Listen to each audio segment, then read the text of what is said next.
ఈ వ్యక్తి తన ముందున్న ఉక్కు పలకను గుద్దగా తన హస్తం లోహంగా మారిపోయిందని గుర్తించాడు. పరీక్ష కోసం అతను హాస్పిటల్కి వెళ్లాడు. పరీక్షించిన వైద్యుడు ఆశ్చర్యపోయి అతని శరీరంలోని ప్రతి నాడి, ప్రతి అవయవం లోహంగా మారుతుందని చెప్పాడు. అతను దాన్ని నియంత్రించలేకపోతే చివరికి పూర్తిగా లోహ మనిషిగా మారిపోతాడు. తన రహస్యాన్ని కాపాడుకోవడానికి ఆ వ్యక్తి వైద్యుడిని చంపేశాడు. అతని శరీరం క్రమంగా లోహంగా మారుతున్న కొద్దీ అతను కేవలం విద్యుత్ను కంట్రోల్ చేయడం మాత్రమే కాకుండా ఆ శక్తిని ఇతరులపై దాడి చేయడానికి కూడా ఉపయోగించగలడని గుర్తించాడు. దీనికి కారణం ముందు రోజు జరిగింది.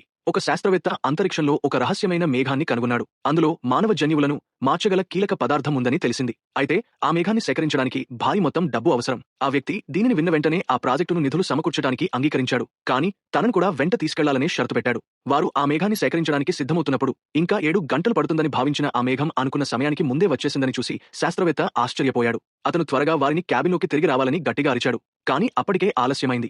వారంతా రేడియేషన్ పరిధిలోకి వచ్చేశారు. ఆశ్చర్యకరంగా వారి శారీరక సూచనలు సాధారణంగానే ఉండిపోయాయి. అయితే కొన్ని రోజుల అనంతరం ఒక ఆస్ట్రోనాట్ స్కీయింగ్ చేస్తుండగా అకస్మాత్తుగా అతనికి సూపర్ పవర్ వచ్చి అతను జ్వాలలుగా మారిపోయాడు.